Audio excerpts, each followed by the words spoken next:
चत्तारि मङ्गलम् अर्हन्ता मङ्गलं सिद्धा मङ्गलं साहु मङ्गलं केवलिपण्णत्तो धम्मो मङ्गलं चत्तारि लोगुत्तमा अर्हन्ता लोगुत्तमा सिद्धा लोगुत्तमा साहु लोगुत्तमा केवलिपण्णत्तो धम्मो लोगोत्तमो चत्तारि शरणं पवज्जामि अर्हन्ते शरणं पवज्जामि सिद्धे शरणं पवज्जामि साहु शरणं पवज्जामि केवलिपण्णत्तं धम्मं शरणं पवज्जामि।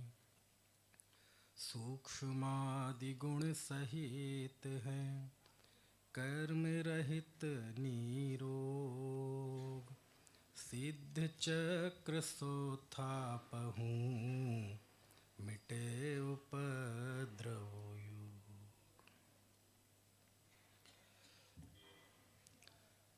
शाश्वत शरणभूत भगवान आत्मा का साक्षात प्रतिबिंब जिनमें दिखाई देता है, ऐसे सिद्ध परमात्मा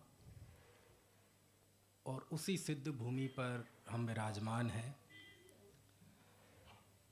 कल सुबह की मंगल बेला में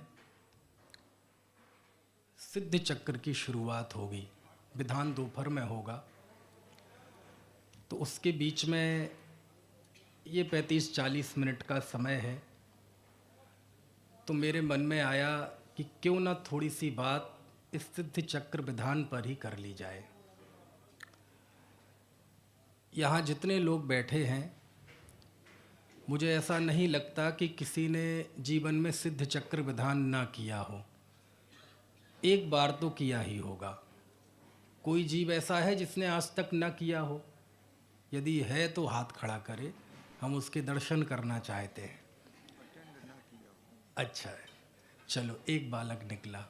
इस बालक का बड़ा सौभाग्य है कि जिंदगी में पहला सिद्ध चक्र विधान कर रहा है, वो भी सिद्धों की भूमि में आकर कर रहा है। ये सिद्ध चक्र विधान, पहले कुछ इन्फॉर्मेशन, जानकारियाँ आपको इसके विषय में दे दूँ। ये सिद्ध चक्र विधान कहाँ से आया, कैसे आया, इसके कर्ता के विषय में फिर हम कुछ बात इसकी विषय वस्तु पर करेंगे। ये सिद्ध चक्र विधान जो हम करने जा रहे हैं, जो पुस्तक मेरे सामने विराजमान है, कल आपके हाथों में होगी। ये कविवर संत लाल जी द्वारा रचित है। आप जानते हैं कविवर संत लाल जी के विषय में? नहीं, बहुत ज़्यादा नहीं जानते होंगे, क्योंकि बस इतना है कि कविवर संत लाल जी द्वारा रचित है। लेकिन ये कविवर संत लाल जी उसी तरह के महाकवि थे जिस श्रेणी में पंडित बनारसी दास जी थे, जिस श्रेणी में पंडित भूधर दास जी थे, जिस श्रेणी में पंडित दौलत राम जी हैं, जिस श्रेणी में कविवर भागचंद जी हैं, उसी स्थान पर उसी के समकक्ष ये कविवर संत लाल जी हैं। और ये इस स्थान पर उनका जन्म हुआ है कि आप सुनकर थोड़ा चौंक जाएंगे। भारत का एक इलाका है उत्तर प्रदेश। उत्तर प्रदेश का भी एक इलाका है पश्चिमी उत्तर प्रदेश, जिसमें सहारनपुर, मेरठ, मैं जहाँ से आता हूँ वो भी वहीं है, मुजफ्फरनगर। अच्छा, आपके दिमाग में यदि आपके सामने ये नाम बोले जाएं, सहारनपुर, मुजफ्फरनगर, मेरठ, गाज़ियाबाद, बागपत, तो आपके मस्तिष्क में क्या कल्पना जागृत होगी? कोई अच्छी इमेज आएगी? क्योंकि ये एरिया प्रसिद्ध दंगों के लिए, लूटमार के लिए, और जहाँ जाके आप पाताल में भी उतरेंगे तो तत्व ज्ञान, भक्ति, वैराग्य, सरलता, सहजता और वात्सल्य ना मिले, ऐसी भूमि में संत लाल जी पैदा हुए। सहारनपुर के पास एक कस्बा है जिसे कहते हैं नकुड़। क्या है? नकुड़। और आज से लगभग 190 साल पहले 1834 में उनका जन्म हुआ था। 52 वर्ष की उनकी उम्र रही और 1886 में उनका समाधि मरण हुआ। 52 वर्ष के जीवन में आप बहुत सारे यहाँ पढ़े लिखे लोग भी होंगे, है ना, इंजीनियर भी होंगे, MBA भी होंगे, डॉक्टर्स भी होंगे। डॉक्टर साहब हमारे सामने बैठे हैं, ये उस ज़माने के इंजीनियर थे। जो IIT है ना, रुड़की, आप भी इंजीनियर हैं, मैं भूल ही गया IIT रुड़की जो इंजीनियर यूनिवर्सिटी है ना, उस समय कॉलेज था सेंट थॉमस कॉलेज, उसके वो पहले बैच के विद्यार्थी थे और इंजीनियर थे कविवर संतलाल जी। बहरहाल संतलाल जी आज हम देखेंगे जब उस क्षेत्र में जाकर, तो वो किसी भी काम के लिए कैसा भी रहा हो, किसी भी उसमें लोक में प्रतिष्ठा रही हो उस क्षेत्र की, लेकिन आज भी उस एरिए में शुद्ध 13 पंथ आमनाएँ चलती है। चाहे वो मुजफ्फरनगर हो, मेरठ हो, सहारनपुर हो, बागपत हो, 13 पंथ आमनाएँ का सर्वत्र बोलबाला है ना। राग द्वेष वर्धक अथवा हिंसा का जिसमें पोषण हो, ऐसी कोई आमनाएँ वहाँ दूर दूर तक नहीं है। एक बात। दूसरी बात, जैसे आपने देखा होगा बोली लगी, सब जगह बोलियां लगती हैं, एक व्यवस्था है। पश्चिमी उत्तर प्रदेश का ही एक इलाका ऐसा है जिसका नाम है खेकड़ा। नाम सुना आपने?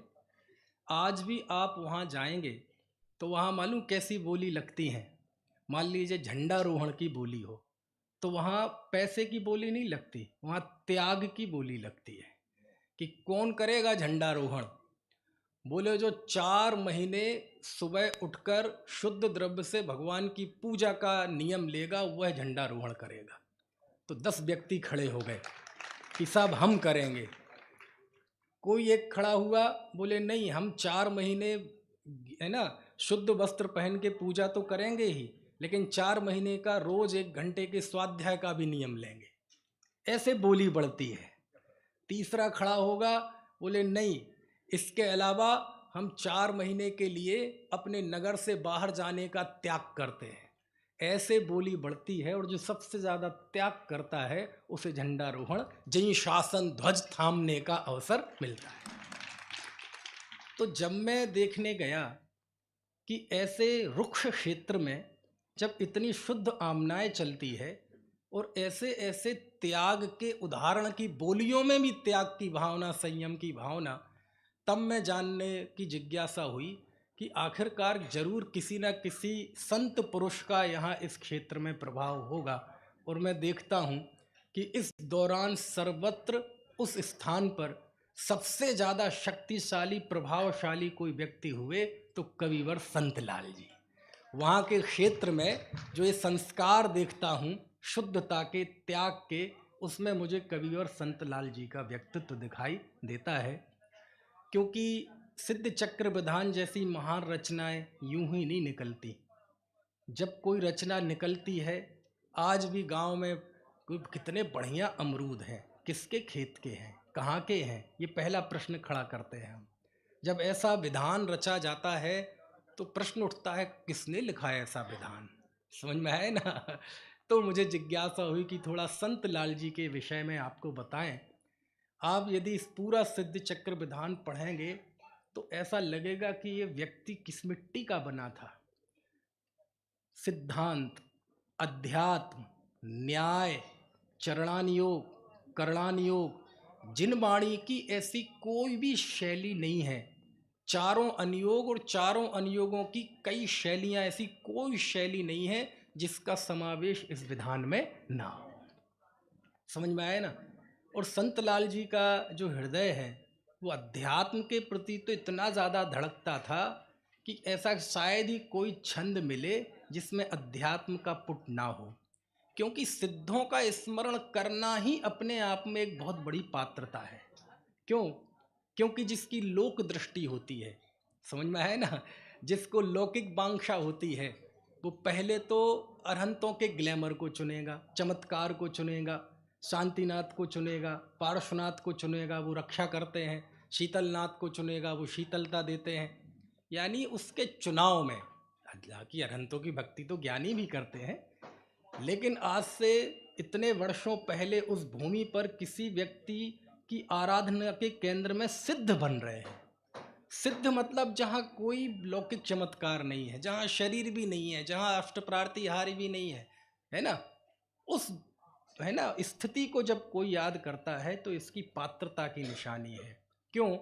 क्योंकि 3 लोक 3 काल में साधकों की साधना का आधार जो भगवान आत्मा है, उसका साक्षात प्रतिबिंब यदि कहीं दिखाई देता है तो किसमें दिखाई देता है? सिद्धों में।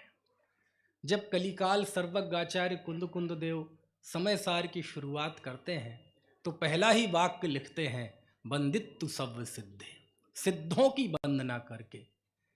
तो जब टीकाकार अमृतचंद स्वामी के चरणों में जाते हैं तो वो लिखते हैं, सिद्ध भगवान आत्मा के प्रतिच्छंद के स्थान पर है। जैसे दर्पण में हम प्रतिबिंब देखते हैं, ऐसे सिद्धों में हम अपना प्रतिबिंब देखते हैं। यदि किसी को सिद्धों का स्मरण हो रहा है तो ये उसकी भेद ज्ञान परक दृष्टि का कमाल है, और ये संतलाल जी के अंदर थी। और इतना ही नहीं है, उन्होंने उस क्षेत्र में 2 बड़े काम किए। वो बहुत बड़े समाज सुधारक थे।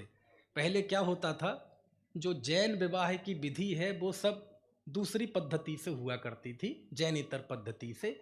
और जैनेतर पद्धति से होगी तो स्वाभाविक है उसमें रागी द्वेषी देवताओं की पूजा होगी, राग का संरक्षण होगा, संवर्धन होगा, घृत मिथ्यात्व का पोषण होगा, हिंसा का पोषण होगा कि नहीं होगा?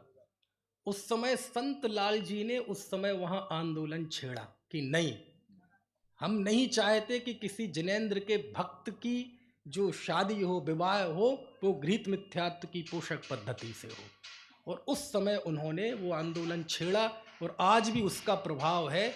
जो भी है उस क्षेत्र में 13 पंथामनाएं से, शुद्ध धामनाएं से विवाह होते हैं। ये संत लाल जी ने 150 साल पहले आंदोलन छेड़ा था। अब आज आपको ये सारी छोटी बातें लग रही होंगी, लेकिन आज भी यदि आपको प्रैक्टिकली देखना हो तो आपके समाज में, आसपास में, आपके गांव में कोई विकृति चलती हो छोटी मोटी, आप उसके सामने खड़े होकर देखना। 56 तो मोदी जी का है, 156 इंच का कलेजा चाहिए। काय के लिए?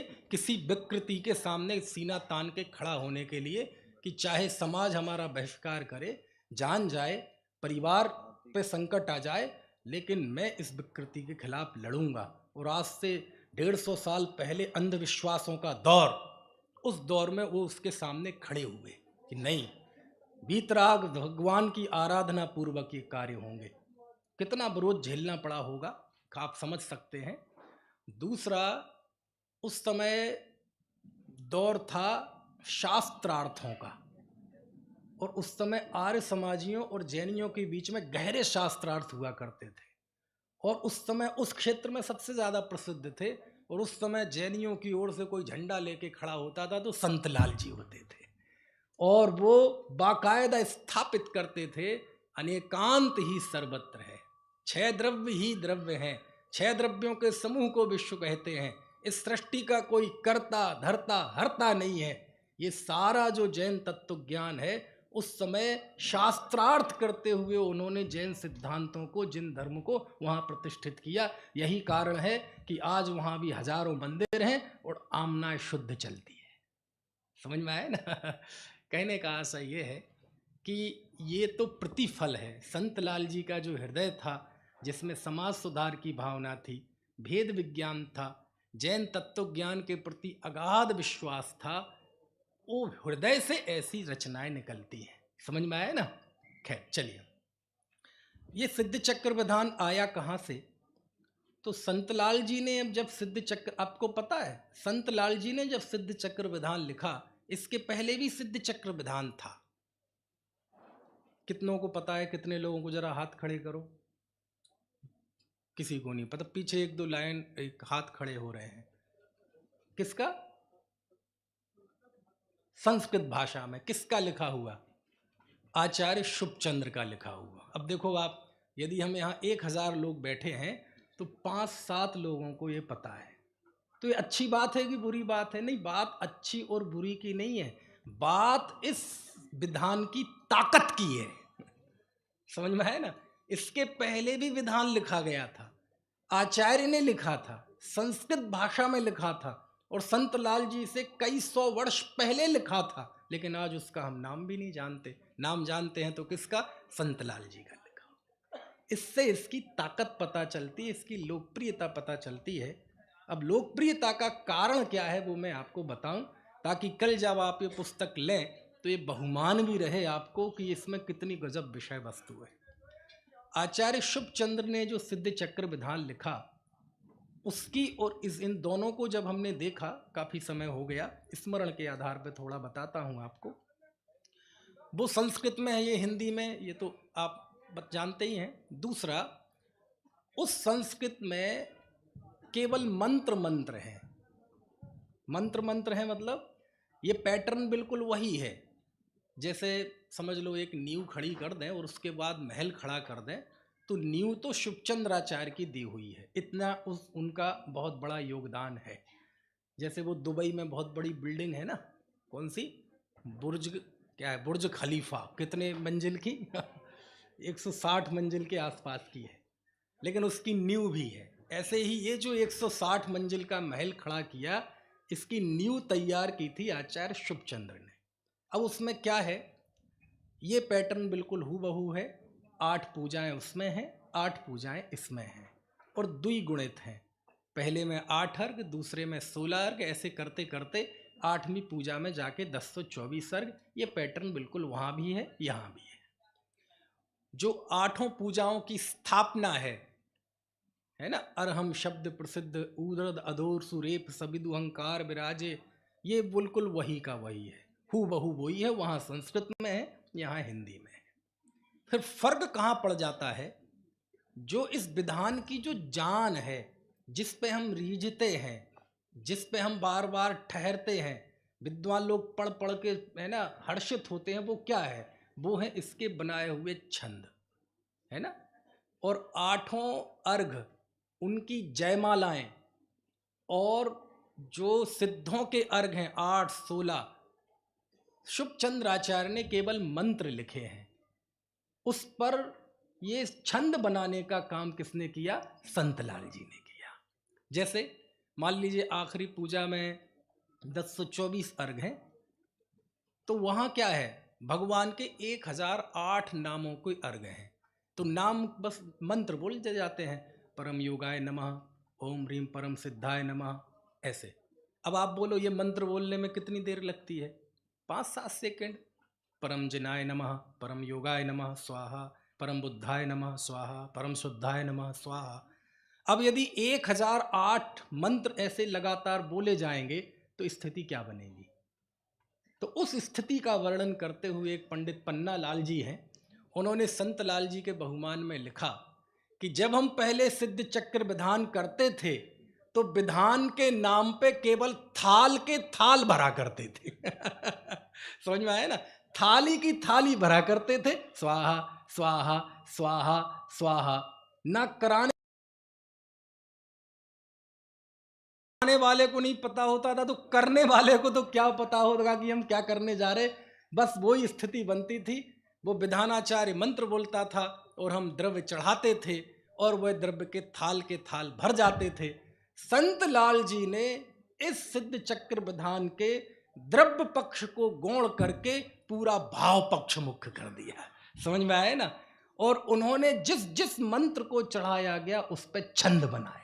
अब आप सोचो 1008 नामों के छंद बनाना कितना कठिन काम है। 64 रिद्धियों के छंद बनाए, 5 परमेष्ठियों के छंद बनाए, 148 प्रकृतियों के नाश के छंद बनाए, 108 प्रकार के पापाश्रव से रहित सिद्ध भगवान के छंद बनाए। बहुत बड़ा काम था, इसलिए संत लाल जी का इतना नाम लिया जाता है। कुछ बात समझ में आ रही? नहीं तो क्या था, थाल पे थाल, थाल पे थाल, थाल पे थाल। एक बात। दूसरी बात, इस शास्त्र की जो जयमालाएं हैं, वो जयमालाएं इतनी अद्भुत हैं, इतनी अद्भुत हैं, इतनी अद्भुत हैं। जैसे उदाहरण के तौर पे हम लें, जैसे पहली ही जयमाला है, आचार्य ने, ये संत लाल जी ने एक युद्ध का वर्णन किया, एक महाभारत का वर्णन किया, बड़ा सांग रूपक अलंकार। महाभारत यानी, आप महाभारत तो जानते ही होंगे, हालांकि उस इलाके से मैं आ रहा हूँ, हस्तिनापुर इंद्रप्रस्थ का इलाका, तो थोड़ा परिचय दे दूं। टीवी पे सबने देखा है महाभारत में दो सेनाएं होती हैं, यहाँ भी एक महाभारत का वर्णन किया संत लाल जी ने, क्योंकि वो भी उसी कुरुक्षेत्र के थे। और किसका वर्णन? बोले एक तरफ जीव राजा है और दूसरी तरफ मोह की सेना है। और मोह की सेना में 5 हैं बहुत बड़े बड़े महारथी, जिसमें सबसे बड़ा महारथी तो है मिथ्यात्व, उसके बाद है अविरति, उसके बाद है प्रमाद, उसके बाद है कषाय और उसके बाद है योग। ये जो संसार के 5 प्रत्यय हैं, इसमें और जीवराज के बीच में एक महाभारत का वर्णन किया। यहां से सिद्ध चक्र विधान शुरू होता है। और जब वो कहते हैं कि हे सिद्ध भगवान, आप सिद्ध बने, आई नो वेरी वेल, लेकिन सिद्ध होने के लिए आपने सबसे पहला काम कौन सा किया? यहां से सिद्ध चक्र विधान होता है। और इसके नीचे नहीं है सिद्ध चक्र विधान। मालूम क्या लिखते हैं? जय करण कृपाण सुप्रथम बार, मिथ्यात्व सुभट कीनो प्रहार। बस बस। हे सिद्ध भगवान, आपने सबसे पहले मोक्ष जाने के लिए पहला कदम क्या किया, पहला काम क्या किया? तो आपने करण रूपी परिणामों के द्वारा, जय करण कृपाण सुप्रथम बार, कृपाण यानी होता है तलवार। आपने करण, करण यानी सम्यक्त्व के पहले करण लब्धि होती है ना, तो करण लब्धि के 3 परिणाम होते हैं, अधः करण, अपूर्व करण, अनिवृत्ति करण। बोलो भक्ति में कैसा सिद्धांत आ गया कि आपने करण रूपी तलवार के द्वारा सबसे पहले क्या किया? मिथ्यात्व सुभट कीनो प्रहार। सबसे पहले आपने मिथ्यात्व रूपी जो सेनापति था, कि जिसके लड़खड़ाते ही सारी सेना अपने आप लड़खड़ा जाएगी, आपने सबसे पहले मिथ्यात्व पर प्रहार किया और सम्यक दर्शन रूपी रत्न को प्राप्त किया। ऐसे शुरुआत करते हैं, बहुत अद्भुत है। आप पढ़ेंगे, कल पढ़ेंगे। जय कर्ण कृपाण सुप्रथम बार, मिथ्यात्व सुभट कीनो प्रहार। आपने सबसे पहले ये काम किया कि कर्ण रूपी परिणामों के द्वारा आपने मिथ्यात्व रूपी भयंकर योद्धा पर वार किया, क्योंकि यहीं से धर्म की शुरुआत होती है। समझ में आया ना? सिद्धों की भक्ति का प्रथम बिंदु ये है। ये तो भगवान के लिए बताया जा रहा है कि भगवान आपने ये किया है। सिद्धों के भक्त का प्रारंभिक बिंदु भी यहीं से शुरू होता है कि सबसे पहले वह कर्ण रूपी परिणामों के द्वारा मिथ्यात्व पर वार करें। और देखो, एक छोटा सा और बताता हूँ, बहुत अद्भुत है। जैसे ये चौथी पूजन है, चौथी पूजन में आपने उदाहरण देखे होंगे अलग तरह के। जैसे आपने उस मणि का, स्फटिक मणि का उदाहरण, ऐसे कई कई उदाहरण। अब आप जरा कविवर संत लाल जी क्या उदाहरण देते हैं, किस बात के लिए? कि हे सिद्ध भगवान, कितना ही कुछ हो जाए, हम आपकी भक्ति नहीं कर सकते, हम आपका गुणगान नहीं कर सकते, क्योंकि आपके अनंत गुण हैं। हमारा तो ज्ञान ही अनंत नहीं है, हमारे तो शब्द ही सीमित हैं, ज्ञान ही सीमित है, हम कैसे करेंगे? तो सिद्ध भगवान की महिमा अकथनीय है, उसे नहीं कहा जा सकता। तो ये जो अशक्य कार्य है, असमर्थ कार्य है, इस असमर्थता को बताने के लिए संत लाल जी जो दृष्टांत देते हैं, वो दृष्टांत पढ़ने लायक है। उससे पता चल जाएगा कि संत लाल जी का टेस्ट क्या है। वो सिद्धांत के उदाहरण बताते हैं। देखो, इसकी जयमाला है एक चौथी पूजन की, देखो मैं पढ़ के बताता हूं जरा। अकथित महिमा अमित अथाई, निरुपमेय सरसता नाई। हे भगवान, आपकी जो महिमा है उसको हम नहीं कह सकते, ये कहना अशक्य है। अब अशक्य के भाव लिंग बिन कर्म खिपाई, द्रव्य लिंग बिन शो पद पाई, नय विभाग बिन वस्तु प्रमाणा, दया भाव बिन नहीं कल्याणा, पंगु सुमेरु चूलिका पर से, गूंगे गान आरंभ है स्वर से, यो अजोग कारग नहीं होई, तुम गुण कथन कठिन है सोई। समझ में तो नहीं आया? देखो क्या लिखते हैं आचार्य संत लाल जी। भावलिंग बिन कर्म खिपाई। जैसे भावलिंग के बिना कर्म खिपाना हो सकता है क्या? भावलिंग को धारण किए बिना, क्या अभेद रत्नत्रय को धारण किए बिना क्या कर्मों का नाश हो सकता है? नहीं। क्या शाश्वत सिद्धांत समझ में आए ना? भावलिंग बिन कर्म खिपाई। दूसरा उदाहरण, द्रव्यलिंग बिन शिव पद पाई। क्या नग्न दिगंबर धारण किए बिना, क्या दिगंबरत्व धारण किए बिना क्या मोक्ष जाया जा सकता है? कुंद आचार्य के वचन है ये। ड़बि सिद्धि बत्थ धरो, जड़ सासड़े जदबि होई तिथैरो, ड़ग्गो विमोख मग्गो शेषा उम्मग गया सब्बम। जैन शासन में तीर्थंकर जैसा जीव ही क्यों ना हो, वस्त्रधारी को मोक्ष की प्राप्ति नहीं होती। इसलिए नग्नता मुक्ति का मार्ग है, शेष सब उन्मार्ग है। उसी बात को कह रहे हैं। द्रव्यलिंग बिन शिव पद पाई। क्या द्रव्यलिंग धारण किए बिना मोक्ष हो सकता है क्या? नहीं। तीसरा, नए विभाग बिन वस्तु प्रमाणा। क्या नए विभाग के बिन, क्या नए दृष्टि के बिन क्या वस्तु का ज्ञान हो सकता है? देखो, जेड़ दिट्ठी विहीणा ताणना बत्थु सहाब उपलब्धि, बत्थु सहाब विहीणा सम्मा दिट्ठी कहम होंती। द्रव्य स्वभाव प्रकाशक नए चक्र। जो नए दृष्टि से रहित हैं उन्हें वस्तु के स्वरूप की प्राप्ति नहीं होती, और जिन्हें वस्तु की स्वरूप की प्राप्ति नहीं होती वो सम्यक दृष्टि कैसे हो सकते हैं? इस बात को गाथा है, ये है एक उदाहरण है, लेकिन उदाहरण में भी गाथा है।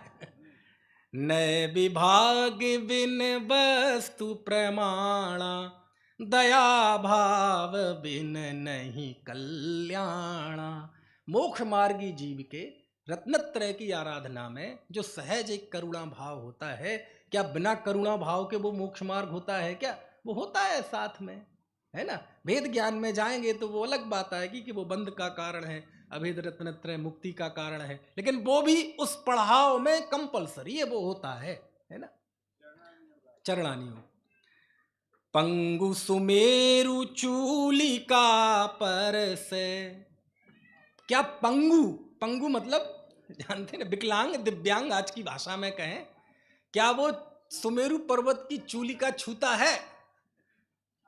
गूंग गान आरंभे स्वर से।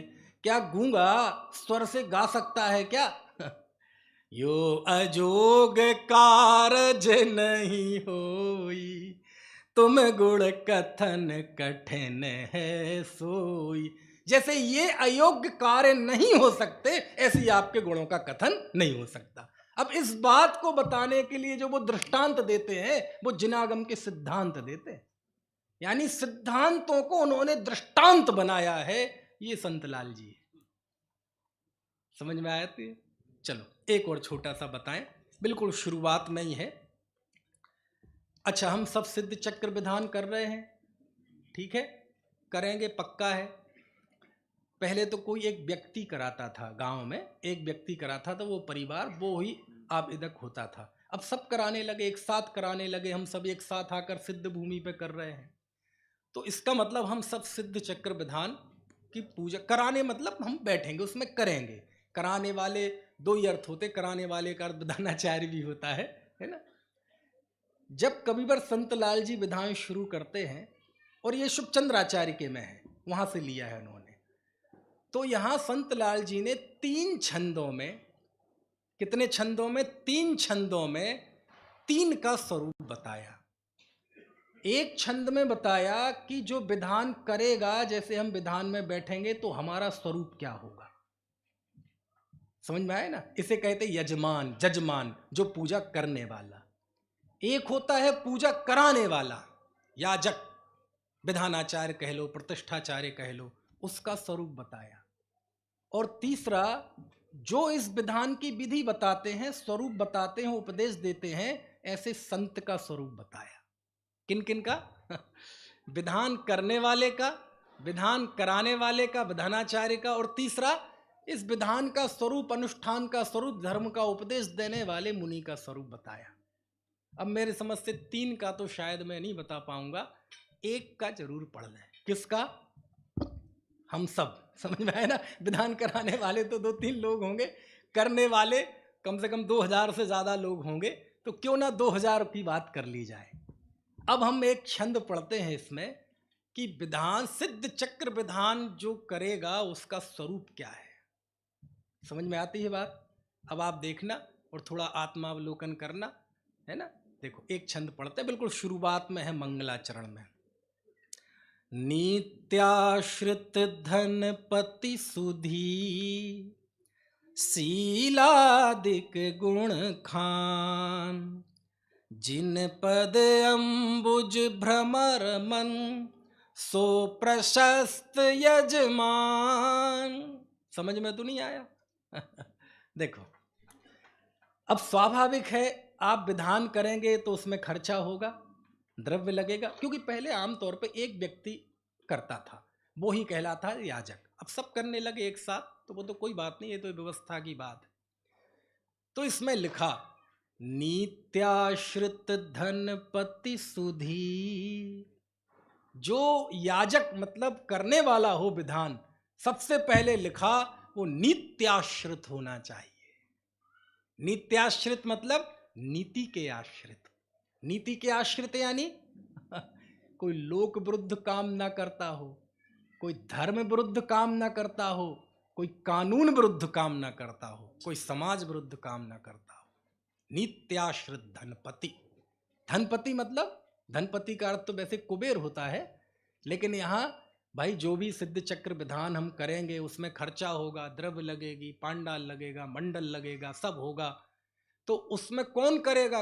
बोले वो ही कर सकता है जो पहले तो धनवान हो। धनवान मतलब कोई रईस नहीं, मतलब वो जिस धन का प्रयोग करके विधान करे वह उधार का लिया हुआ ना हो, किसी का छीना हुआ ना हो, है ना, कोई टैक्स बचाकर, है ना, कानून से खिलवाड़ करते हुए इकट्ठा ना किया हो, किसी का शोषण करके इकट्ठा ना किया हो, 2 नंबर का ना हो, 3 नंबर का चल जाएगा। समझ में आया? 3 नंबर की व्याख्या भी बता चुके हैं आदरणीय रजनी भाई। समझ में आया ना? नित्याश्रित धनपति, भाई यहां रुक जाओ। धनपति हो लेकिन नीति के आश्रित हो। अन्याय के द्वारा कमाया गया धन, है ना, ब्लैक मनी, वो यदि है तो वो नीति के आश्रित नहीं है। समझ में आया ना?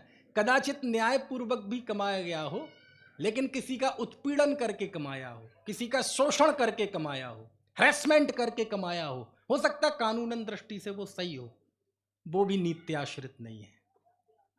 हो सकता है किसी का हैरेसमेंट भी ना किया हो, कानून के दृष्टि से भी सही हो, लेकिन आजीविका हिंसक हो, हिंसक आजीविका के कानून उसे सही मान सकता है। हो सकता है आपने उसमें किसी मनुष्य का दिल ना दुखाया हो, लेकिन जिससे जीव हिंसा होती हो, तो भी वो नित्याश्रित नहीं है।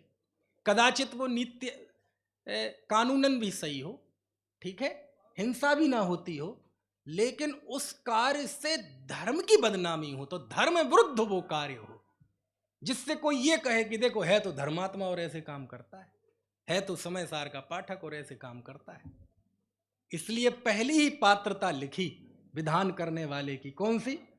नित्याश्रित धनपति सुधी। समझ में आ रही है बात? है? आत्मावलोकन करने वाली बात है। तो अब थोड़ा सा आत्मावलोकन करें हम, अब क्योंकि कल तो विधान करेंगे, तो उस समय तो हम सिद्धों की भक्ति में रंग जाएंगे। अब रंगने के पहले थोड़ा देखें कि हम पे वो कलर चढ़ने लायक ऐसा तो नहीं कंबल है इस पे कोई भी कलर डाल दो इस पे नहीं चढ़ने वाला, है ना, काला होता है कंबल, है ना। तो ये सब आत्मावलोकन करने की बात है ना।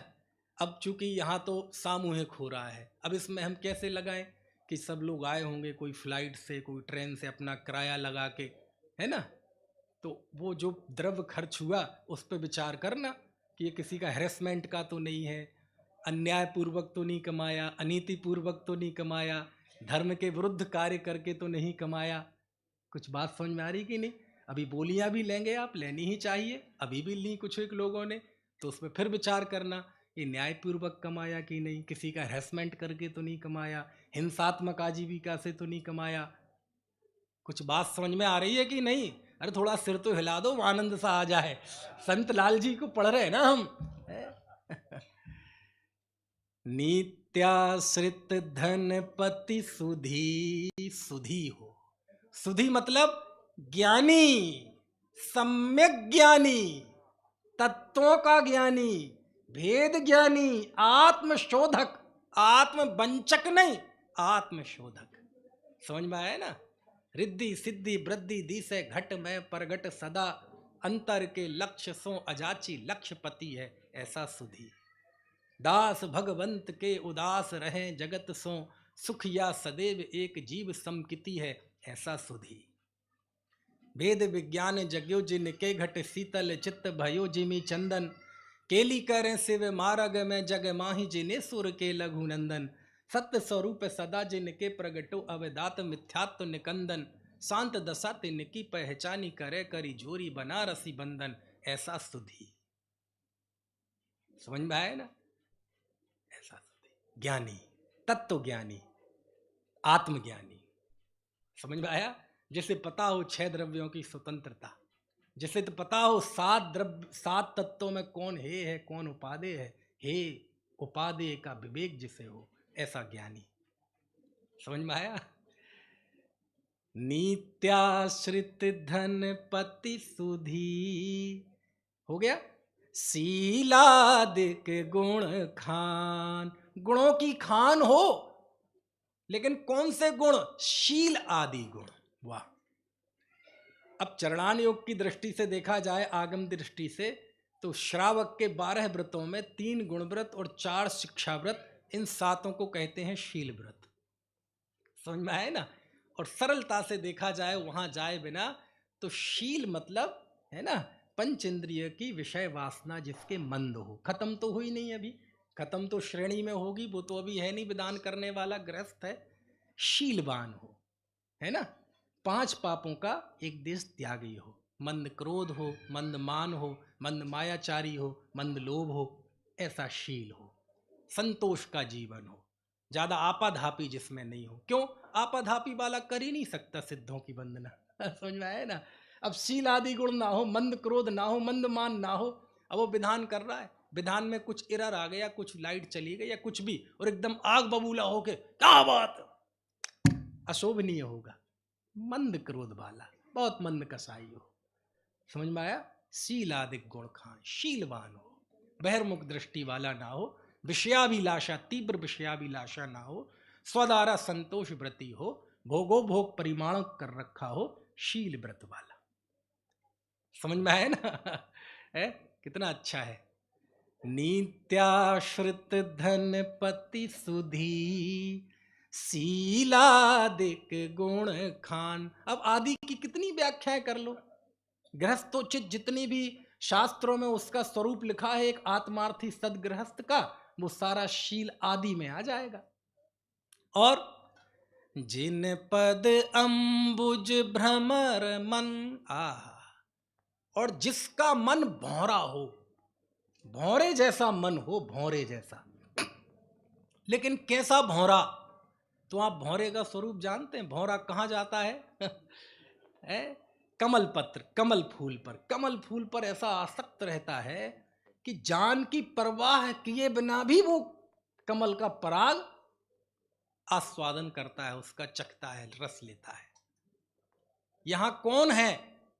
जिन पद अंबुज भ्रमर मन, जो जिनेंद्र भगवान के चरण रूपी कमल में जिसका भ्रमर जैसा मन हो, यानी ऐसा मन हो कि कुछ भी कीमत पे, समझ में आए ना, किसी भी कीमत पर वह जिनेंद्र भगवान रूपी चरणों का भ्रमर मन, भ्रमर रूपी मन है जिसका, यानी उनके चरणों में आसक्त है, अति आसक्त है? जिन पद अम्बुज पद, पद मतलब चरण, तो चरणों पे आसक्त होना मतलब जिनेंद्र भगवान के चरण क्या है? अरे चरण का अर्थ होता है आचरण। चरण का अर्थ क्या होता है? आचरण। तो चरणों पे आसक्त होना मतलब आचरण पे आसक्त होना। और जिनेंद्र भगवान का आचरण क्या है? वैराग, वीतराग, ये आचरण है उनका। सर्वज्ञता, ये आचरण है उनका। अनंत दर्शन, अनंत ज्ञान, अनंत सुख, अनंत वीर, ये उनका आचरण है। समझे? तो जिन पद रूपी कमल पर आसक्त होना मतलब उनके जीवन पर आसक्त होना। ये हो साहब, ये वैराग्यमय जीवन हो तो कुछ है। क्या अल्प ज्ञान में रखा है? याद करो जरा प्रवचन सार। प्रवचन सार में भगवान के ज्ञान का स्वरूप बताते हैं, भगवान के सुख का स्वरूप बताते हैं। बोले कहाँ केवल ज्ञान और कहाँ ये इंद्रिय ज्ञान? कोई कीमत है इसकी? कहाँ भगवान का अतिशय माद समुत्थम, क्या अतीन्द्रिय सुख, और कहाँ इंद्रिय सुख, आकुलता वाला सुख? इनमें कोई तुलना है? जिन पद अंबुज भ्रमर मन। ठीक है, 1.5 लाइन आपको समझ में आ गई।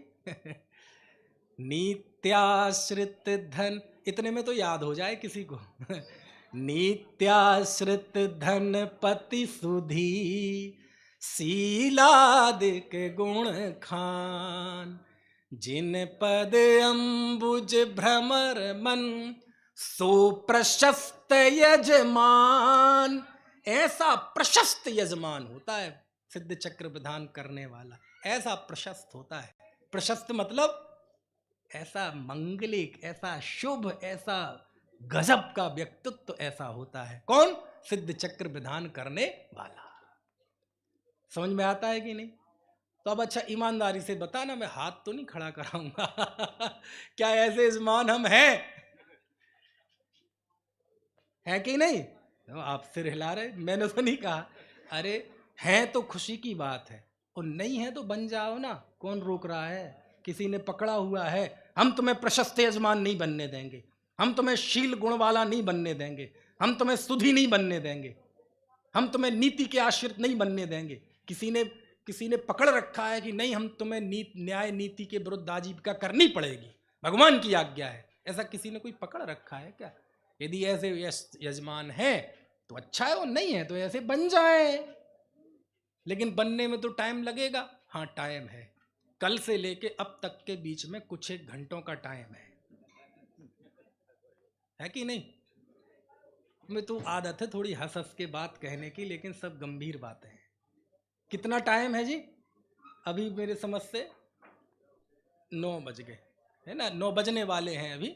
और कल विधान दोपहर में है, मेरी समझ से प्रतिष्ठा वगैरह भी दोपहर में होगी, इंद्र प्रतिष्ठा वगैरह। तो आप देख लो 12 घंटे से ज़्यादा हैं। अंतर मुहूर्त में, सुनना ध्यान से, सिद्धांत की बात, अंतर मुहूर्त में, एक बड़ा सा अंतर मुहूर्त लेना, छोटे मोटे तो 12-15 आ जाएंगे उसमें।